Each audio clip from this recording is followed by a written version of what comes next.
All right. Good morning, folks. Welcome back to another day of Data 100 lecture.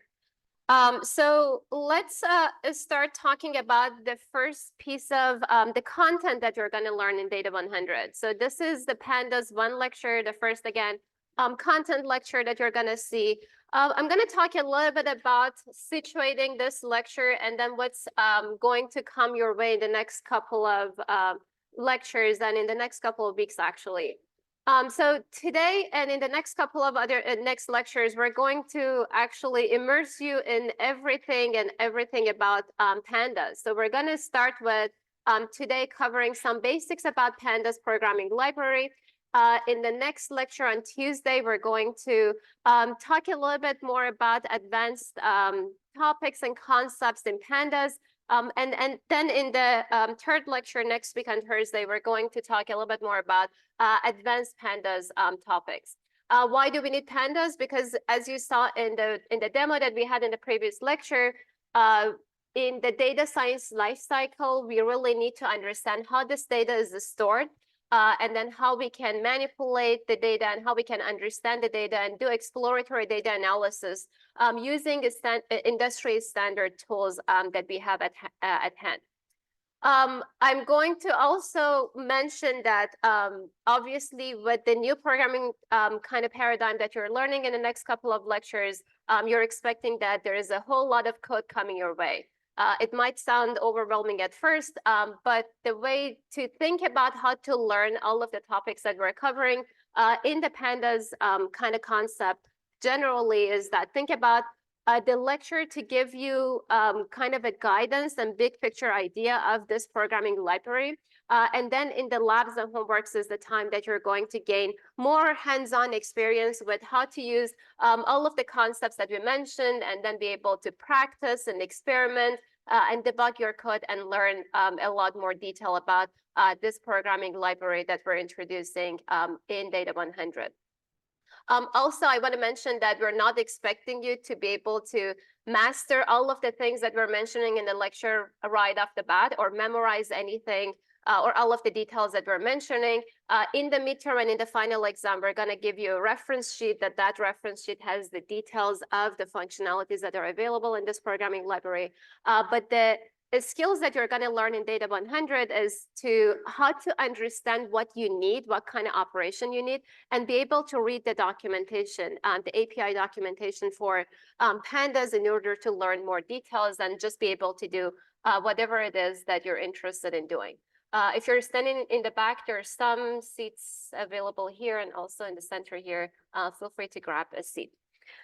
So what is it exactly that we're going to talk about today? There are three main things that I want to talk about today. The first thing is I want to talk about what do we mean by data. So we talked about data a lot in the previous lecture, and I also kept saying that there is data and then we're processing the data. But what do we actually mean by that? And how is the data represented? We're going to also talk about the data structures that are available to us through Pandas library. Specifically, we're going to talk about DataFrames series and indices. And then we're also going to start processing the data, taking a look at how we can filter what we're given as in one data set, and how we can basically pick the data apart, filter it, process it, using different extraction methods. These are some of the basic topics that we need to cover for pandas, and then we're going to go more in depth about other functionalities of pandas in the next two lectures as well. So what do I mean by data or by tabular data? I want to iterate over this data science lifecycle that we started seeing in the first lecture. We said that this data science lifecycle is a cyclical process that has two entry points. The two entry points are we're starting a research at the point that either we have a question or we're formulating a problem that we're trying to answer, or we are given a data set. So this is the second entry point that we have. So we are given a data set and we're going to start this kind of data science lifecycle.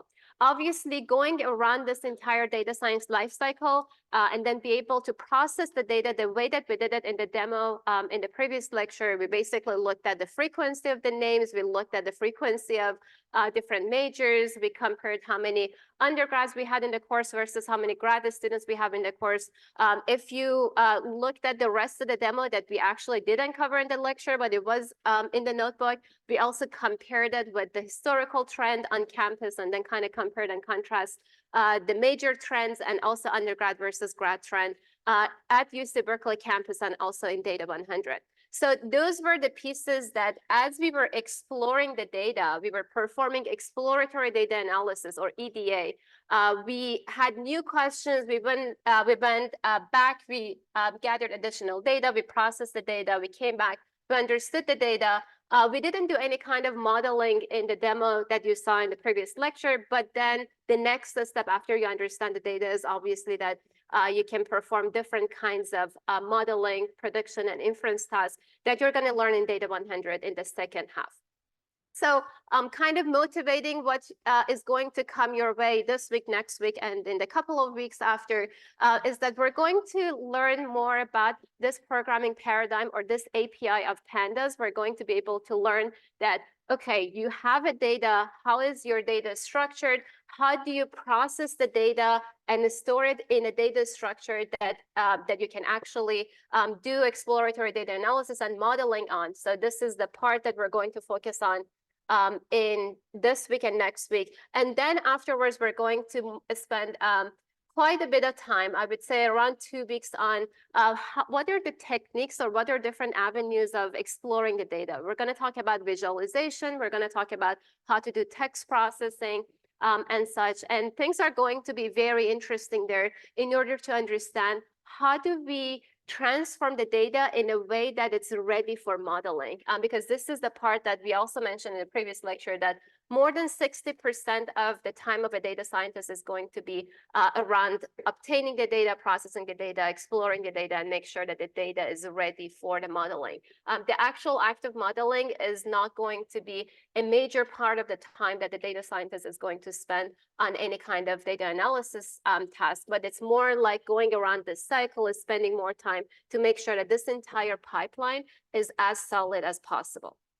So I kept saying data, you're going to be given a data or you're going to collect the data, but I haven't actually talked about what this data is, other than this abstract idea of me throwing a box of data at you. So what data actually is, generally in a data science kind of word, is that mostly the data that we're going to be concerned with is going to be in tabular format.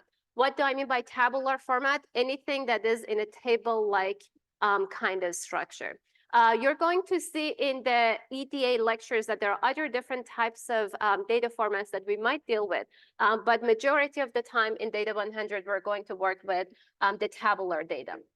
When we're working with the tabular data, generally there is a convention that we're going to refer to rows as each individual observation, because we're going to go out there, collect the data, sample the data from a population, or you're receiving the data from some stakeholder. There is a convention that each one of the rows in this table is going to be one observation or a single sample that you extracted. This sample table that I showed you, that I presented here, is going to be a data set that we're going to work on today and also in the next couple of lectures. This is the data from all of the US elections and all candidates who ran for the presidency of the US and their party affiliation and the result of the result that they got in the election that they ran. So for example, the row that I highlighted here basically shows that there was a candidate, John Adams, in 1824, and then you can see the party affiliation of the candidate, the popular vote that they got, the result, whether they won the election or they lost, and then the percentage of the vote that they received. So notice that I was going over all of these columns, the second dimension that we have.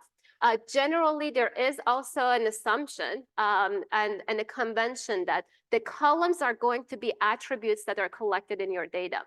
So you have rows as being samples and observations, and you have columns being different attributes in the data. So for example, this highlighted column shows the party affiliation of all of the rows and all of the candidates and all of the samples that we had in the data. So this is the convention that we're going to run on in the data 100, and every data that we're going to give you, you will need to process it under the same assumption that we set. This data structure sounds familiar to you for those who are coming from Data 8. This is essentially the tables that you had in the data science library. But what we didn't tell you in Data 8 is that there were a great number of functionalities that were available using this tables library, that you could process the data, you could understand the data. But there are a whole lot of other functionalities that you didn't have in the data science library and using tables. What you're going to see in Data 100 is mostly translation of what you've seen in Data 8 into the industry standard library, which is Pandas. What we are also including, I'll show you in one of the next slides, that in terms of the translation of Data 8 language to the Pandas, there's a notebook that we also posted on the website that has the translation of all the syntax that you've seen to what you're going to learn in Data 100 using Pandas. So for those who are curious about what Pandas stands for, Pandas stands for panel data, because it comes from, this idea comes from economics, and there were panels of data that they had to process, and that's why they called this API a Pandas library. You might have seen that we're using the panda bear as a logo for Data 100. We call this panda bear PD. This is because we just like these cute animals in Data 100. You'll keep seeing different pets that the staff have in the homeworks and also in the labs. But generally speaking, the whole idea of Data 100 and the underlying tool that you need throughout this course is basically based on Pandas. We'll spend enough time on making sure that you have enough programming expertise going into the rest of the semester, going into the modeling, because this is the main programming kind of tool that you need to succeed in Data 100. So what can we do using Pandas? We can do a lot of different things. We basically use the data structures that are available in Pandas. I said data frame, series, and index in order to arrange the data in a tabular format. Once we arrange the data in a tabular format, then we can extract information from the data. So you'll see that there are different functionalities that we can say, for example, give me some stats or provide some kind of a summary of information in a specific columns or a specific set of columns. We're able to apply some numerical functions using NumPy. So we should be able to apply vectorized operation, calculating something on a subset of data points that you have in a data frame or in this tabular format data that you have. So you'll see a lot of examples like that. We can, for example, calculate the average of percentage of popular vote that the candidates got and things like that in a vectorized way. I kept saying vectorized computation. This is because in Data 100, you'll see in the first few labs and homeworks, we'll keep telling you that if we are asking you to apply something on a data frame or on a data set that we're giving you, you should not iterate over all of those entries. There is no looping that we do in Data 100. All of the operations that we're going to do is going to be applied all at once in a vectorized way to all of the data points that we have in our data structures. So again, I mentioned this a few times, but one last time, that think about the first few weeks as kind of a boot camp of getting comfortable with Pandas, so that later on you can use those skills going into the modeling pieces. I said that there is the translation syntax. Here's where you can find the translation syntax. If you go to our website, go to the lecture 2, you'll see the code, you'll see the slide, you'll see the code that we'll use for the demo today, and then you'll also see this translation document, or also a notebook, and also the HTML version of that, so that you can kind of see that there is not much new things that we're introducing, but we're just introducing a little bit more functionality, but mostly translation of data, Data 8 to Pandas library. So With that out of the way, let's now talk about data structures that Pandas is offering, and then how can we store data and load data and create these data structures ourselves.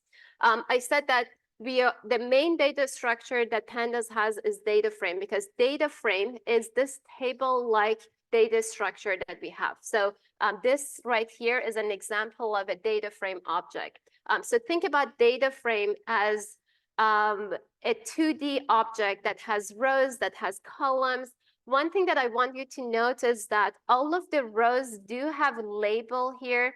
We are referring to these labels as index. These are row indices. All of the columns are also indexed. So you see all of these values here that that are highlighted. I don't know why my pen stopped working. That are highlighted also in bold. These are also labels for the columns that we have. Everything is labeled. Why do we need to have these labels and these indices? This is because we need to make sure that when we are referring to a column, when we are referring to a row or a collection of rows and columns, there is a way that we can kind of label them and get access to them using these labels.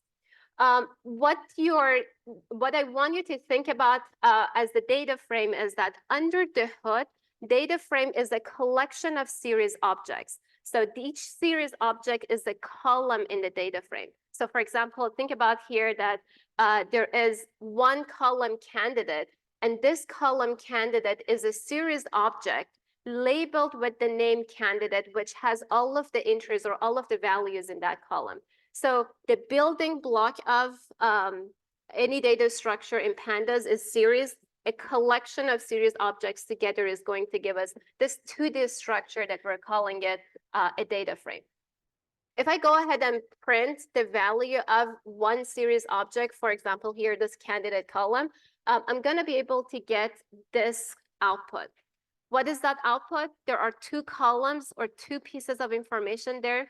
The first piece of information or the first column that's there is those labels that are associated with each one of the entries in each one of the rows. Remember here that we had Andrew Jackson at row with the label 0, which is what we're observing here. So those labels are going to be preserved. The label column is, in this case, is called index. So those labels are going to be preserved because there is some kind of sense of ordering in the values that the series object has stored. So you can see that all of these values are stored here. It says that the name of this series object is candidate. It has 182 samples or 182 labels. What we're also seeing is that the labels of these entries do start from 0 all the way to 181, which is the 0 indexing convention of Python that you're expecting. Each series object also has a data type. Here it says that the data type is object because the values are string values. So that's why the data type is object. So depending on the value that we're storing in these series objects, each one of them do have a name, do have a length, they come with values. Each value is indexed using those labels, and then there is type associated with all of the values in one series object. I also want to remind you that if there are questions, you can scan this QR code, or you can go to slido.com, enter that code, and then ask questions. Then I'll get the questions here, and your wonderful TAs are also responding to questions live. Okay? So now let's talk about this building block, this series object. How can we create a series object? A series object, as I said before, is going to have two parts. What are those two parts? The first part is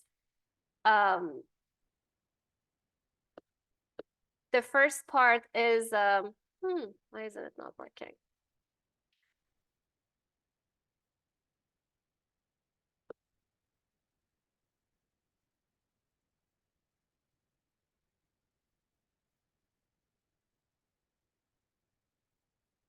Sorry, let me fix this.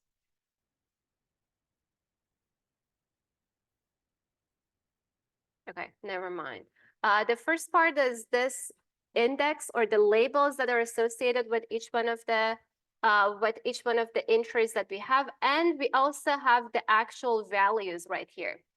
So values are labeled with those labels in the index object. So I can directly go ahead after creating each one series object, I can go ahead and get access to the values that I have stored in the series object, and I can also go ahead and get access to the index part of the series object. So how do I create this series object? So first of all, and more importantly, is that we need to import pandas. So here I said pandas, import pandas as PD, and PD is the alias that we're using as convention for pandas so that we don't keep typing pandas all over in our code. And what we're doing is we're using PD, and then we're calling the constructor series, and we pass the values in an array-like object, or any array-like object. In this case, we're passing a list. So we pass all of those values, and then those values are going to be stored in a series object. Notice here that I didn't give any direct labels for the values that I had. So Python is going to go ahead and automatically assign labels, these numerical labels, is starting from 0 all the way to however many values or however many entries that I have in the series object sequentially. When I call s.values, I'm expecting that it's going to return to me an array with the values that are stored in the series object. When I call s.index, here it tells me that it has automatically indexed all of the values using a range index object starting from 0 all the way to 3, not inclusive of 3. Again, convention of pandas, convention of Python, with this step of 1. So this is automatic indexing using the range index object. So I said that we didn't provide custom indexing, as if we can provide custom indexing, and we can. So in this constructor, you can pass values using a list. You can also pass a second argument the second argument index, and then you pass the labels or the index values that you want to be associated with each one of those values. So here I'm saying that my index values are A, B, and C. So this is the index that you have, A, B, and C. And then the actual values are going to be the values in the same order that are provided in the first argument. -1, 10, and then also 2. And you notice here that the data type here it says int64 because all of those values are integer. So by default, it will infer that, and it will set the data type to be integer 64. So if we go ahead and obtain the index, it's going to give us an index object. It tells us what those index values are. We can also go ahead and change the index object or the index value of a series object. Say, for example, you change your mind and now you want to refer to your values in a different way. You can just go ahead and reassign the index and then provide a list of values that now you want to use as labels here. So here we're saying that s.index is equal to this new list of which is first, second, and third. And now you can see that first, second, and third is going to be the new labels that we're using. And obviously, s.index right now is going to give me a new index object with the new values that we have. So let's go into the code and investigate this a little bit more, just to see it one more time. So here in the code, I've basically imported pandas as PD, simple. And then here I want to go ahead and create one index, one series object without an index. So what I can go ahead and do is I can say that PD.series, and then I'll pass the values that I want to store in my series object. So I can just choose any type that I want, right? So I can say 1, 2, 3, I can say first, second, and third, I can say A, B, C. So I'll go ahead and go with A, B, and C, and then we'll see what the output is going to look like. Remember how it's printed right here, how when we're printing a series object, how it looks like. It has those two columns. The first column is index. The second column is our values. And then it tells us the type of the values that are stored here. You're going to see a slightly different format when you're printing a data frame that we're going to see next. If I go ahead and print the values, it tells me that the values are A, B, C. If I go ahead and print the index, it says that it has automatically indexed all of the values with the range index object starting from 0 all the way to 3 and not inclusive of 3 with the step of 1. What if I go ahead and I decide on assigning values to values to the index object instead of automatically using range index? So I'll go ahead and say pd.series, and I'll pass a bunch of values here. I would say, for example, let's use the same values, A, B, and C. And then I'll go ahead and say that now use the index to this new index that I want. So what if I go ahead and say that my new index is going to be 10, 100, and 1,000, and then run it? You'll see that like I can just choose any kind of labeling that I want. The first column, again, index object, the second column values. In the series, the entire thing is a series object. If I go ahead and again print values, you'll see those values. If I go ahead and print index, you'll see the index.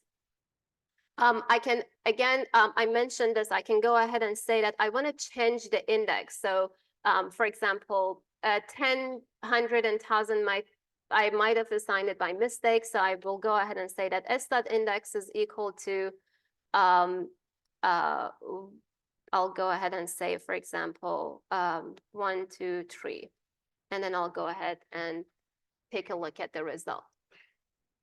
Okay. What we want to do, okay, let's go back. Let's see, there is a question here. Oh, it says that it's hard to see the code. Okay, I'll try to keep this zoomed in. Sorry about that. Okay, moving on.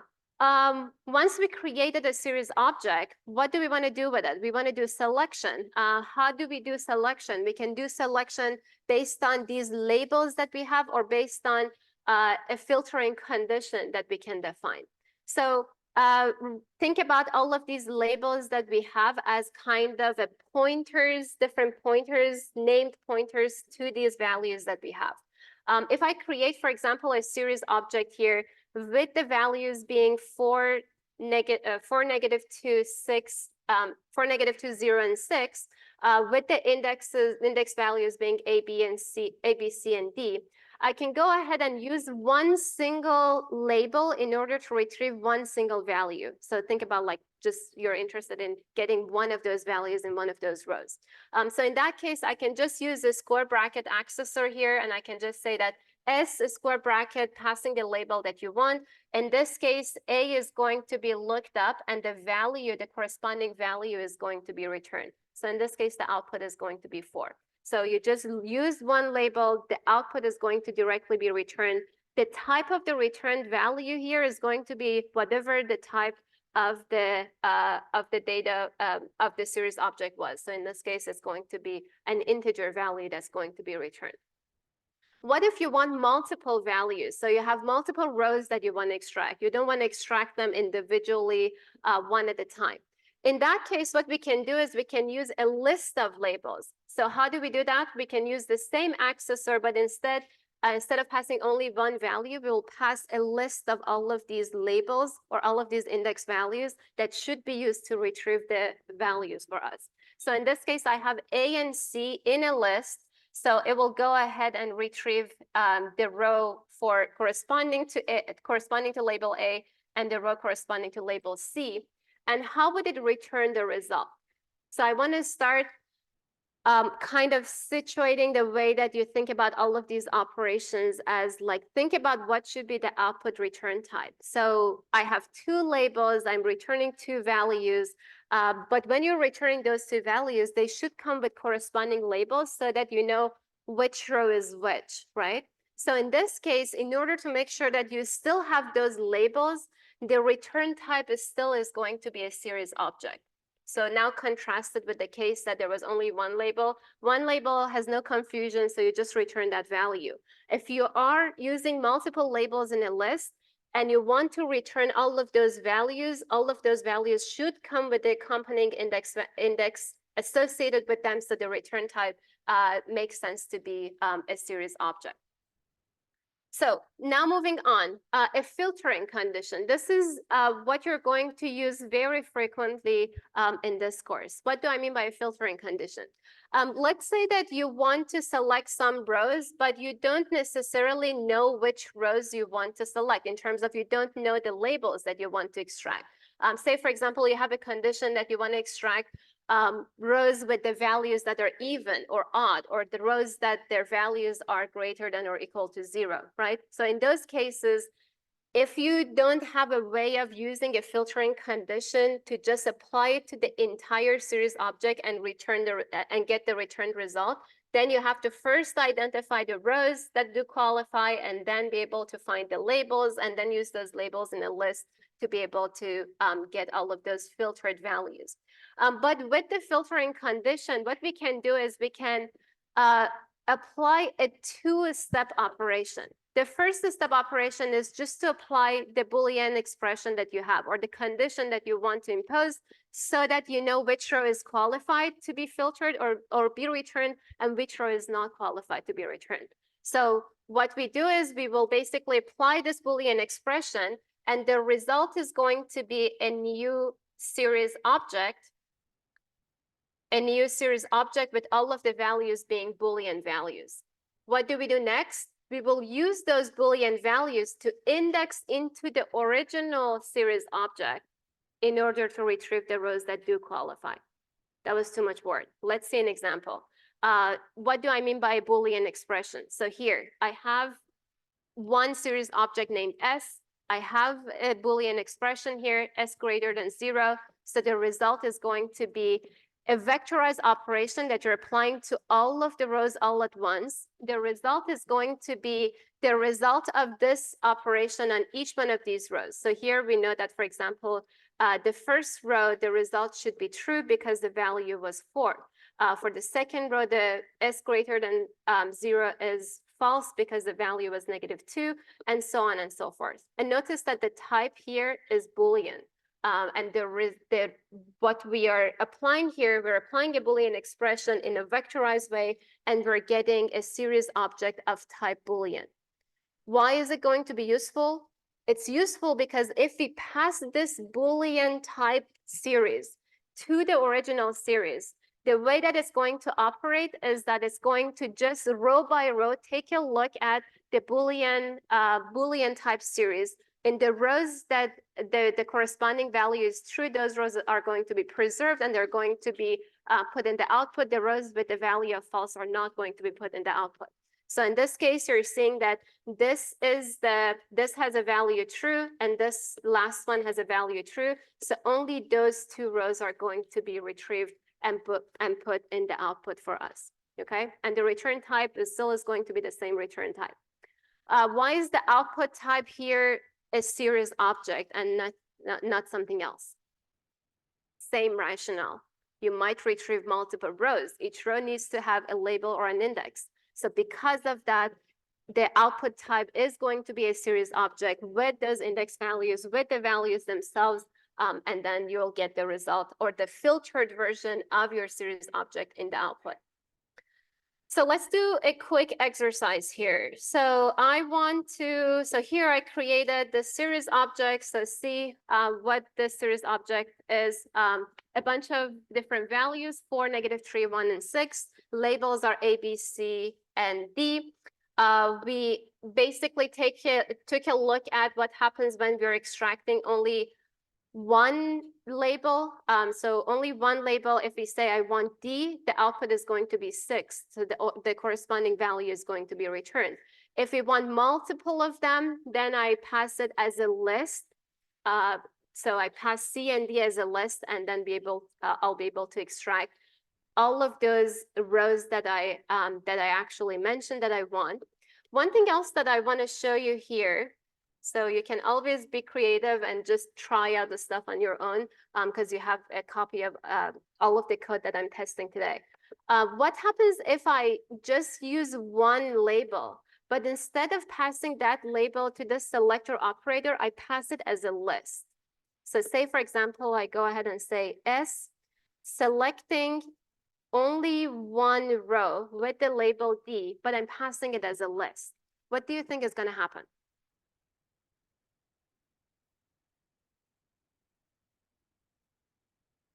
Yes.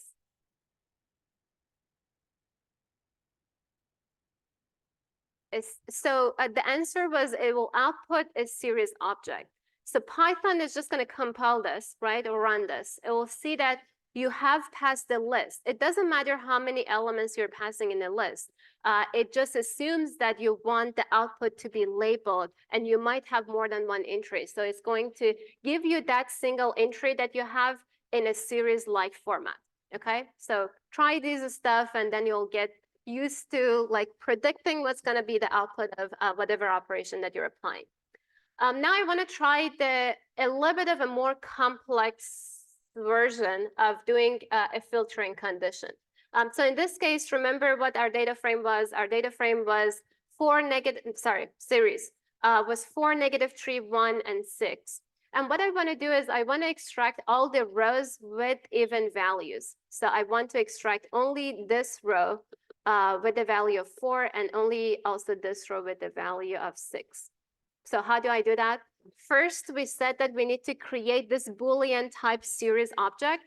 So we have a corresponding true false values for all of the rows. The first and last rows, we're expecting it to be true. The middle rows, we expect the values to be false. And then we pass it as an indexer to the original series object. And then it will automatically only filter or only provide us the rows with the value of true. So let's explore that. So I'm defining a new series object. You can also do both of the steps together in one go, but just to make sure that it's a little bit more clear, I'm going to create this new Boolean series object. And I'll say that the operation that I want is that the remainder of each value by 2 has to be equal to 0. Okay? And the result, I'm storing it into an object, even which I'm expecting the output should be a series object. So see, now I have my series object here. The next step is just passing this series object as an indexing or as a filtering kind of condition to my original series object. So I'll say apply the even condition or this Boolean series type that I have to all of the entries that you have in the series object S, and let's take a look at the result. So now I have this filtered version. It seems like you use both the series and a list. So does a list get converted to a series first when you pass it like that? So the question is, I'm using, so first of all, the values that we're storing in a series object is like the data type, think about this as an array-like data type. So under the hood, it can be considered as a list, right? What I'm passing here, or what this selection operator is just that we're using it in order to identify which labels or what is the condition that we want to apply in order to filter the values in the original array or in the original series object, right? So what I'm using here is that this even is going to give me a series object, that the series object is passed and is used to filter the other series object that I have. I hope I answered your question. Great. Other questions? Yes.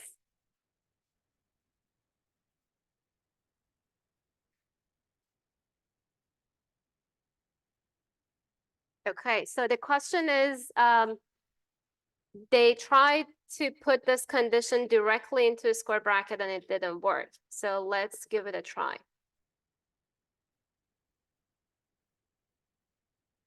So any Boolean expression that you have, it has the highest priority in terms of like the order of operation. It's going to be run and then the rest is going to be executed.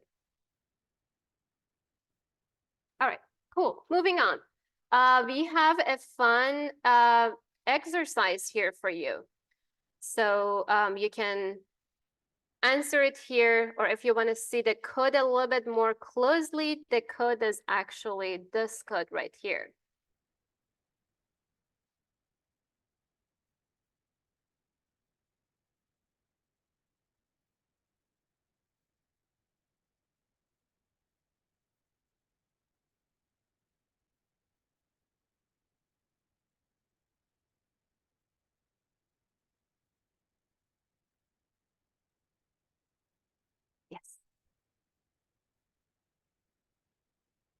Got it. QR code. Yes.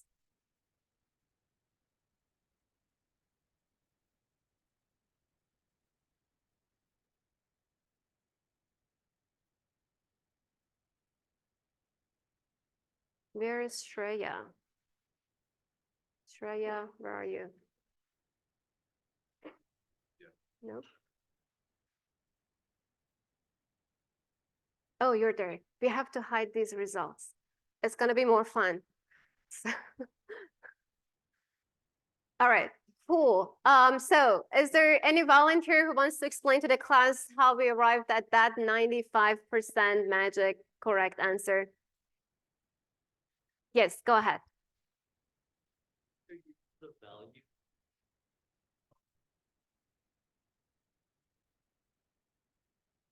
Then it takes the values again instead of the index. So then yeah, the array of Exactly. So the response was that here we're creating a series object with the values 4, 5, and 6. The labels are 1, 2, and 3. What we are doing is we're applying a filtering condition that selects only the rows with the values greater than 4. The result is actually going to be a series object, which has the last 2 rows, right? The last 2 entries. But since we are also testing one more thing on top of that, and we're just calling dot values, then you know that the values are going to be returned as a list or as an array, and then the values are 5 and 6. So how are we feeling so far? Good? Sideways, up, sideways, down, up, good. Hopefully I'm not going too fast. And feel free to ask questions on Slido, and then Shreya is going to highlight those questions for me. We won't be able to take questions on Zoom, so please ask questions on the Slido. So what did I talk about? I said originally, before getting into the details of series, that think about series as the building block, and think about the main thing that we're going to work with as a data frame that is a collection of series object. What do I mean by that? A data frame, think about this, a data frame as a bunch of different series objects that do share the same index object, right? So for example, here I have one series object that is labeled as a year. So let me highlight it here. Okay, this one doesn't like me today. With the label of year, and then with the index values being starting from 0 all the way to 181. Then if I have another series with the same length, sharing the same index, and with the name candidate, I combine it with the previous one, and I keep combining these series objects together, then obviously I'll have a 2D structure with one index, a bunch of different columns. Each one of those columns are labeled with the name of that series object that we have. And this way we're getting this data frame or this tabular format that will work with throughout Data 100. And this is kind of the core part of how to process the data into the right format so that it's ready for visualization, for modeling, and for any other tasks that we'll do later in Data 100. So exciting stuff. We've seen how we can create series object. It's going to be a little bit more complicated with a data frame. You don't need to remember all of the details of creating how we create a data frame. Most of the time, we will create a data frame from a data set that we're giving you. So there is a CSV file that you will just load that CSV file and you'll work with the data frame.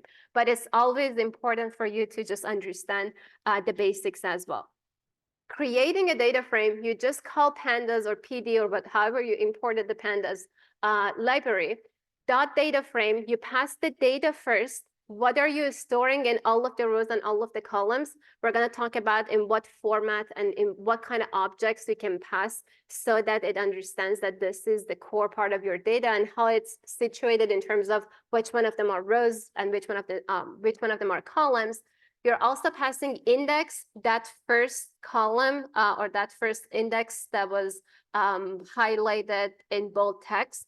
And then you're also passing columns, which is the labels for different columns that you have, or the names that you're assigning to each one of the columns that you have. There are different ways that we can create a data frame. I said the easiest part is just to load it from a CSV file. We generally give you a CSV file or an Excel file. And there are easy functions that we can just use in pandas. It's called read_CSV or read_Excel. And then we should be able to give the path to the data, and then it will be able to read the data. Notice here that this is a full path. So there is elections.csv file that is in my data folder, which is what you also have on your end. And we can directly go ahead and load it and get the elections data set kind of ready to go there. So let me go ahead and try that here.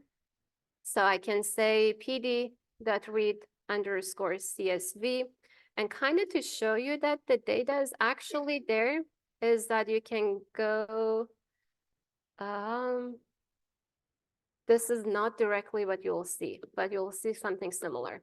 You will see that there is a data folder and there's elections.csv. You can actually open it, inspect it, and then see like what those values are, the original data set. But when I go ahead and say, okay, let me move this away, read_CSV, and I pass the path as a string, elections.csv, then I'll be able to get this to this structure. You see that the format is slightly different than the format that you saw in series. So here I have labels for rows, I have labels for columns, and then you're also seeing that because it's a lengthy list of rows, it just uses these 3 dots here to just show that there are more rows that are not being shown here. Only the first few rows and the last few rows are being displayed here. What we can do is notice here that the index is automatically assigned. So index here is like from 0 up to 181. I can go ahead and say that let's use one of these columns as the index, one of the columns that are in the CSV as the index, and kind of structure this data frame that way. So I can go ahead and say, I can go ahead and here and say pd.read_CSV. I'll say data elections.csv. And then here I would say index column. Let's assign it to be, what do you want to use? Say year. And then let's see how it's going to look like. So how it's looking like right now is that now I have year as my index. So that's the bold column there. And then I have one less column in my entire data frame, like as columns. It exists as an index, but it's not one of the columns that I can use. What I can do is I can go ahead and say reset index and just put that year back to the data frame and just have that automatic indexing. So you're not going to use anything, and the year is going to go and situate in the same place that it was before. So here we would say elections.reset index, and then the result is going to be this. There is also another option that, let me actually load this one more time so that now year is my index. I can also go ahead and say elections.reset index and just say in place equal to true. This basically means that don't create a new copy and assign that copy back to the variable that I'm assigning. Just apply that function to the elections and store it in the same object, because otherwise Pandas is going to create a new copy of the object and then apply a modification there. So you see here now I have resetted the index in place true. Now when I look at it, then I have the changes made. If afterwards, after you set the index and you loaded the data, you change your mind and you want to set the index to be something other than what you have, you can also go ahead and say elections.set index. And then you can pass the label of the column that you want it to be indexed. So here I would say candidate, and then we'll take a look and see that candidate is now the index column right here. So this is just some of the functionalities that are available to you, and generally resetting, setting index, and just deciding about the index is something that's available to you in the data frame kind of landscape, regardless of how you're creating the data frame object. So here was how we're creating data frame using a CSV file, which is the easiest of all. But we talked about using index column. Now there is another way, and the other ways that I'm going to talk about, they're going to be a little bit more complicated than just simply using the CSV file. And that's by using a list and a column name. So how would it look like? The values that you want to store, you pass those values as a list, and then you provide the name and the label of the column that you want to store it in, right? So here I have only one column in the data frame. So I'm passing only a one-dimensional list here. And then I'll say that this one-dimensional list is going to be one column, and the label of that column is going to be numbers. So which is what you're seeing in the output. But we know that the power of data frame is that it can have multiple different columns, right? So in order to have multiple different columns, I can just go ahead and pass a two-dimensional list with the second dimension or the inner list representing each one of the rows. So here I have two columns, the column number and the column description. And as you can see, the first row right here has the values being 1 and 1 as a string, and that's what we're passing as the first inner list inside this bigger list that we have. If you keep adding columns, then you just need to keep adding values to those inner lists, and then the length of each one of those inner lists has to be the same as the number of columns that you have. After you pass all of those values, you'll just need to say what are the column labels here. Because the size or the length of each one of those inner lists was 2, then technically you have 2 columns, then you're naming them as number and description in this case. So this is the second way of creating a data frame. Creating a data frame using a dictionary is the next way. So think about what a dictionary is. Dictionary is just key value pairs, right? So now think about keys as being the labels to the columns, and then values be whatever you're storing in each one of those columns. So if we can create our dictionary that way, then pandas can understand the structure and then load it into a data frame. So here is how we can do it. You're saying that I have 2 columns, fruit and the price. And then we're saying that the key for the first column is fruit. That's the label for the fruit column. And then the values that are stored in the fruit column, you're passing it as a list. So however many rows that you have, that's the length of that list that you're providing. Then there's also a second column. The second column is labeled with price. And then you're passing all of the values that are going to go into that second column that is price. There's also a lengthier version of that I don't think that you're going to use, but it's just that you're going to pass a list of all of the rows. But when you're passing a list of all of the rows, each row needs to have key value pair of like in the first column fruit, what was the entry in the first row? And in the column price, what was the first entry in the first row? And so on and so forth. And then the result is going to be this 2-column structure with fruit and price. Okay, the third way that we did it. A little bit of simpler version of this that uses a similar idea of a dictionary is using a series object or a multiple series object. So notice that I said that each column is a series object. So what if when you have those series objects, you should be able to just name them and then pass those values, and then they'll be combined into a data frame. So here is exactly what we're doing. We're saying that we have 2 series objects, underscore A and then S underscore B. So these are series objects. You're seeing that the index value for these series objects is R1, R2, R3. They share the same index. What do? We will say that, okay, let's create a data frame object. And the data frame object has 2 columns. The first column is labeled by A underscore column, and the second column is labeled by B underscore column, and then you're just passing those series objects as values. So it's kind of a similar notion that we had in a dictionary. Okay, there are also easier ways of doing it if you just have one series and you just want to change the type of that one column series object into a data frame. So you can just call data frame past the series object. It will automatically label the column with the label 0, and then it will turn it into a data frame format. Or you can just call toFrame on the series object, and then the output is going to be a data frame.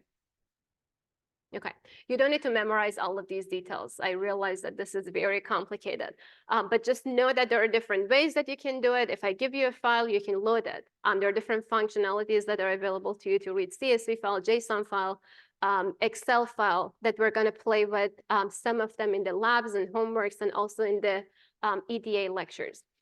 If you have a series object, somehow you have another data frame, you just go ahead and grab 2 of the columns and you want to combine them into one new data frame, you can do that because you can get those series objects, combine them, name them, label them. Now you go, you have a data frame.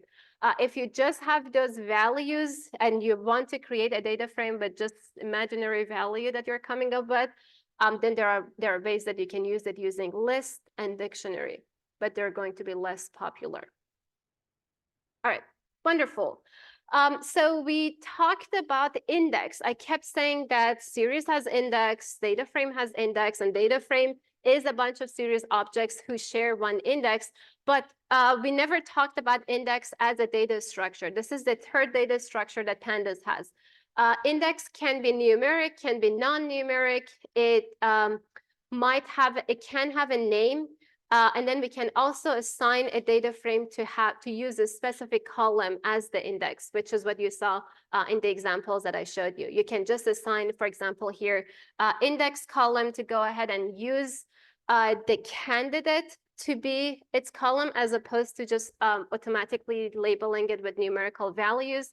What we said is we can also have repeated values in the index. The index doesn't need to be unique value. With the automatic indexing, it starts from 0 and then it goes all the way to however many entries that we have, and obviously they're going to be unique.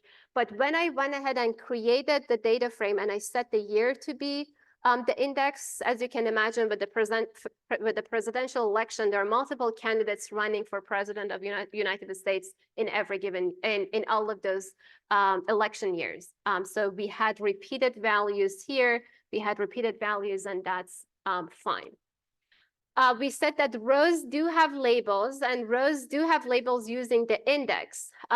We can also modify these index values. We can set the index. We can also reset the index so that automatically you will move back the column to the index column to one of the columns that you have, and then bring back range index as the automatic indexing that you'll get. I also want to draw your attention that I said index values can be repeated, such as year in the elections data frame. But the labels of the columns, they have to be unique, because think about what the data frame is. Each one of the columns, we said that it's a characteristic or it's an attribute or a feature of samples in our data set. We don't want to have repeated samples with different values in those columns. So that's why there is also a requirement that the column labels has to be unique, but row labels, they do not need to be unique in our case. So here is an example that we set the index to be party. We just check the index using .index. You've seen this before in the series object. Same functionality is available here. We can just call .index, be able to see all of the values in an array. We can also call .columns here. In the series object, we only had one column and it just had a name. But here we can just say .columns, and all the labels and the names of those series objects under the hood in the data frame is going to be returned. So here it's going to tell me that the column indices are going to be candidate year, popular vote, such and such, that you can kind of understand what kind of attributes you have in your data and then be able to utilize them efficiently.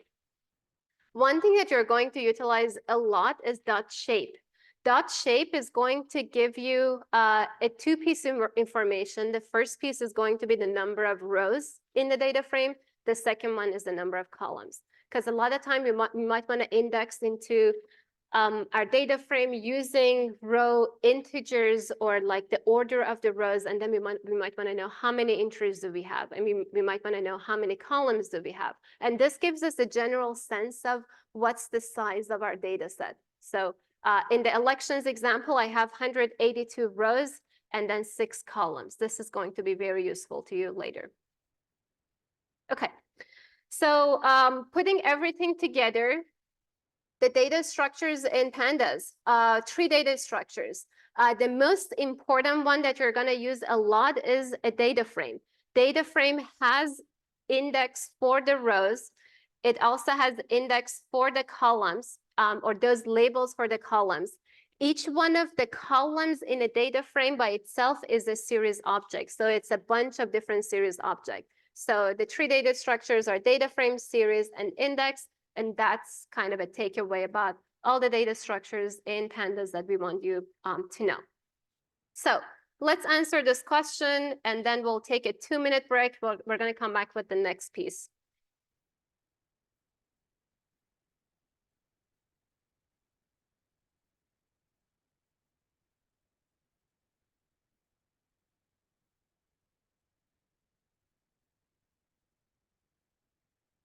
Yes, this is an example of hidden poll.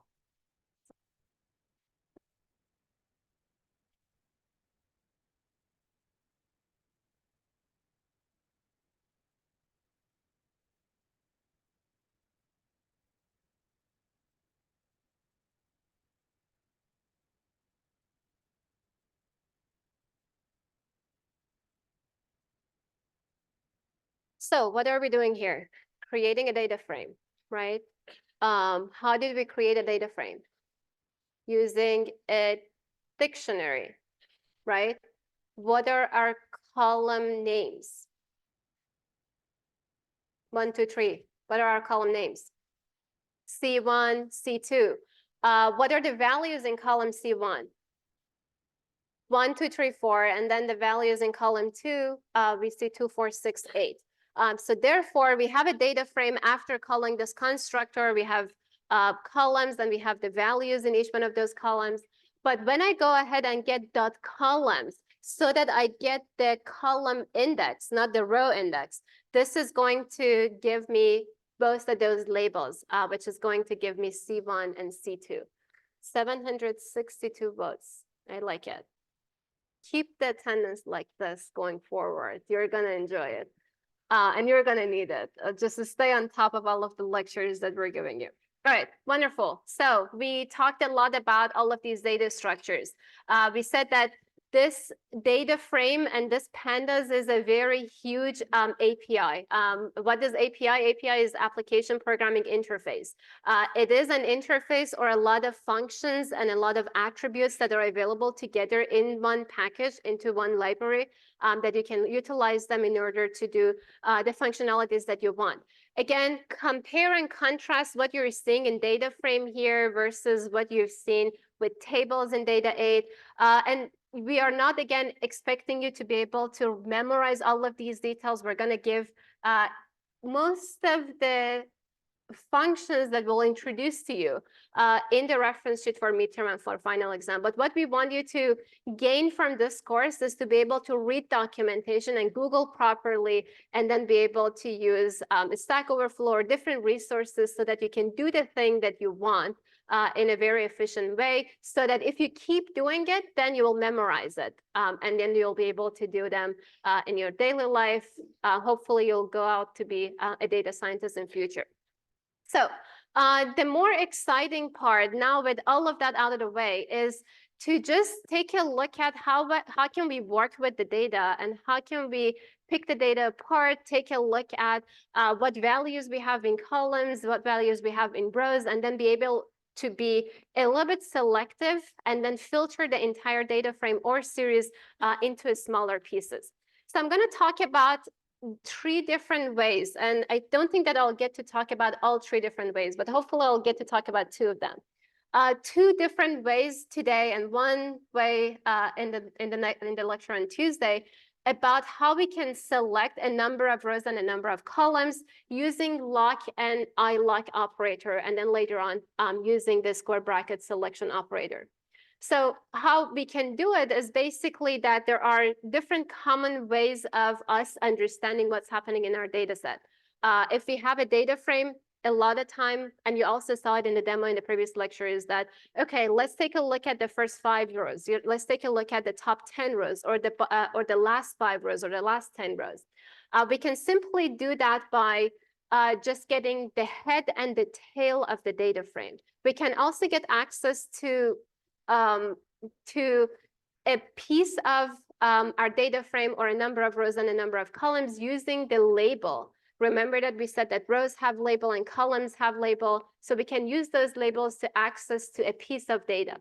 Or we can use their position. We would say that the third row or the fourth row and the first column, I want to get the data at that intersection. So we can use their position in order to be able to get them. And these methods are really useful in order to filter the data, only concentrate your focus on one area and then process that subset of your data. So for the easiest piece, every time that we give you a data, you have to take a look at the data, right? If you just call dot head and dot tail, dot head is going to give you the first few rows, and dot tail is going to give you the last few rows. If you pass an argument n, it's going to give you the n first few rows or the last n few rows. If you don't provide this argument, the default value for n is 5. So it will give you the top 5 or the bottom 5. And that's simple as that. Assuming that this is my data set, if I just call dot head, it will just directly give me a data frame with the top 5 rows. Why is it helpful? Because you just want to take a peek at the data. You might want to take a look at what values are stored there. You might want to take a look at the column labels to see what features you have, if you have enough data with all the attributes that you want, or that you need to go ahead and collect more data. So all of these things, you will be able to have a sense once you're taking a look at the top few rows. Or again, you can take a look at the last few rows. Why last versus first? There is no particular preference. But assuming that, for example, your data set is sorted in some way, say it's sorted by year, and you want to see, for example, how updated your data is, you can just take a look at the last few rows, take a look at, for example, the year column, and then see whether it has the information about the election in a particular year or no. So that's kind of part of the reason that we might want to take a look at the end of the data as well as to the head of the data. We said that we can also do extraction based on label. We have row labels, column labels. How do we do that? We can just locate it using the dot lock operator. So the dot lock operator is going to get 2 pieces of information comma separated. It's going to get a set of row labels, and also it's going to get a set of column labels in the second argument. And then it's going to basically go ahead and filter the data frame with those row labels and those column labels at the intersection. It's going to give you that subset. So how is it being done? So say, for example, this is my data frame. The row labels, you already know that the row labels are all of these bold values in the left part of the data frame, and the column labels are all of these bold values at the top of the data frame. In order to pass these 2 values, row labels and column labels, there are 3 different ways that we can pass them. The first way is to just pass them as a list, right? So I have a list of different row labels, column labels I want. I'll just go ahead and say that, okay, I want you to give me the row label with the label 87, with the label 25, with the label 179, which is what I'm passing as a list. It will give me those rows in the same order, in the same, and only those rows. If I want to say that I don't want to see all of the columns, all I am interested in is only year, candidate, and the result. So in this case, I can pass all of those columns that I'm interested as a list as well. So all of the row labels passed as a list, and all of the column labels also passed as a list in this case. And then you can see that the result here is just the intersection of all of those labels that I just provided. If I'm a little bit lazy and I want to say that, okay, I don't want to enumerate over all of these columns or all of these rows, but give me the column from here up to here inclusive, I can go ahead and use the slice syntax. So the slice syntax in this example, as you're seeing, it's telling me that there is the popular vote as the starting point of the column that I want. And then the endpoint of the column that I want is going to be percentage. So start from popular vote, include all of the columns in between, all the way to the percentage and inclusive of the percentage. This is kind of an exception in Python and also in everywhere that you also see in Python, that this is inclusive of the right-hand side. Just write it somewhere, highlight it, make it bold red so that you remember. Only in the lock operation with using a slice, it's inclusive of the right-hand side. We can use a slice for passing the row labels, or we can use a slice to pass the column labels. So say, for example, I want to say that, okay, for columns, popular vote all the way to the percentage. Only for example, row from 10 to 20, inclusive of 20, give me this subset. I can just say 10 colon 20 and then popular vote comma, popular vote colon percentage, and then be able to get the result. Okay, so now we've seen two ways, using lists and labels, using a slice and labels, or we can also have a single value. Sorry, before I go to the single value, if you don't provide the starting point of the range or the end point of the range, by default, the start point is going to be from the first instance, from the first row or from the first column. By default, if you don't specify the end of the range, by default is going to be the last row or the last column. If you don't provide any of them, that means that give me all of the rows or all of the columns. In this case, I'm saying colon, meaning that give me all of the rows for only these columns that I'm providing here as with the second argument. So the result is going to be this, and you know that ellipses and these three dots technically means that there are more rows, but we're not showing all of them for simplicity. So in this other case, I'm passing a list of row labels, but I'm specifying columns to be colon. It means that give me all of the columns possible for only those 3 rows that I specified. So this is going to be interesting. Single value. Obviously, we can go ahead and retrieve only a single value, or single label for a column or a single label for the row. So in this example, what you're seeing is I'm passing only a single label for a column, and I'm also selecting some rows here. It really doesn't matter. But what should be the return type in this case? I'm only retrieving one column, right? Because I only gave the label for one column. What are you expecting a return type? Series. So that's what I like. So I wanted you to build this intuition about what should you expect as the output. So I'm getting only the popular vote column. And when I get the popular vote column, I'm additionally filtering for only those row labels, 87, 25, and 179. So it's a series object, which is a filtered version of the series object for the popular vote that I had. Obviously, if I just go ahead and give a single label for the column and a single label for the row, I'm just looking at one entry. So a single value is going to be returned. The data type is going to be the data type of whatever that value is. So in this case, it's an object because it's a string object here. Okay.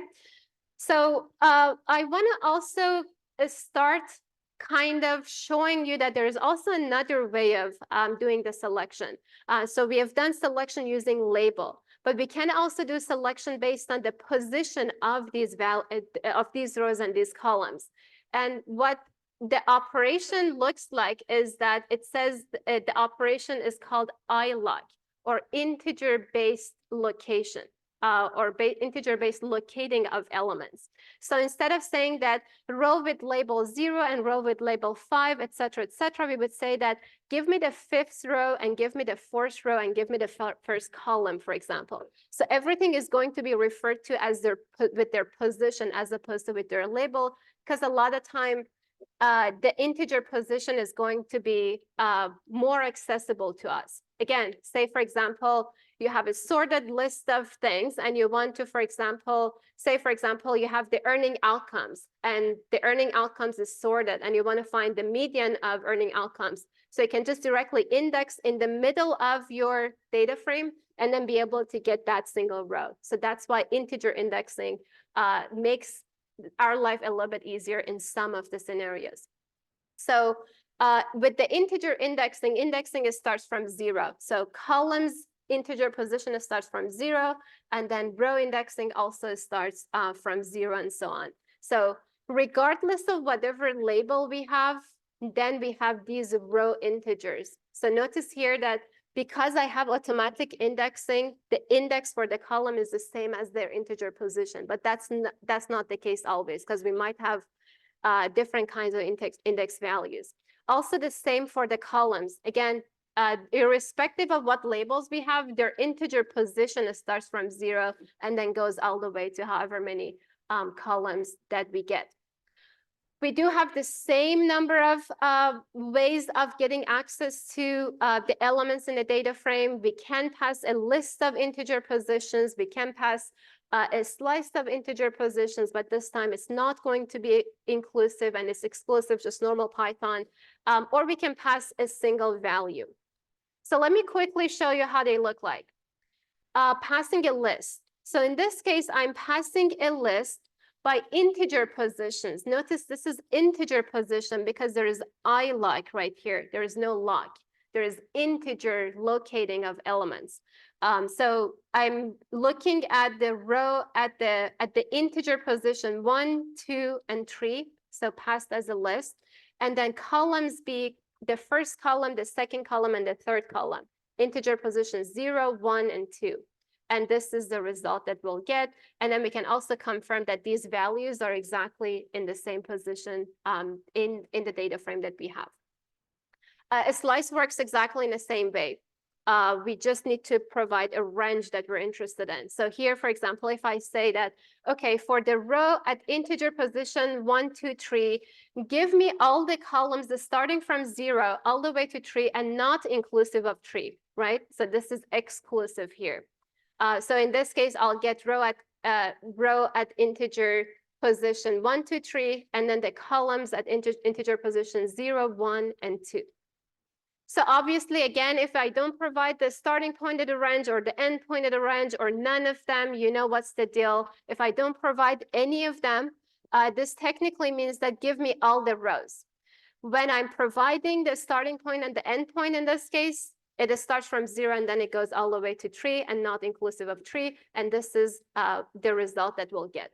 But the single value is the same deal. So with the single value, when I say that, okay, these are the integer positions for the rows, but go ahead and grab the column at integer position 1. This means the second column, right? The output is going to be just the return type of whatever type of a single column is, which is a series object, right? A series object filtered only for those specific rows. Obviously, if I just go ahead and narrow down my search and my filter and just provide a single value for the row, single integer value for the row in the column, I'll only get one single output. The data type is going to be the data type of that value. So I'll leave you with this. We talked about what are the use cases of loc versus I-loc. Loc is going to be generally your go-to place. I-loc also is going to be useful in cases that the integer positioning is accessible to you or the data set is sorted in some way. So we might want to go ahead and use I-loc. In the next lecture, we're going to see the next selection operator, and then we're going to dive into more advanced topics. Thank you.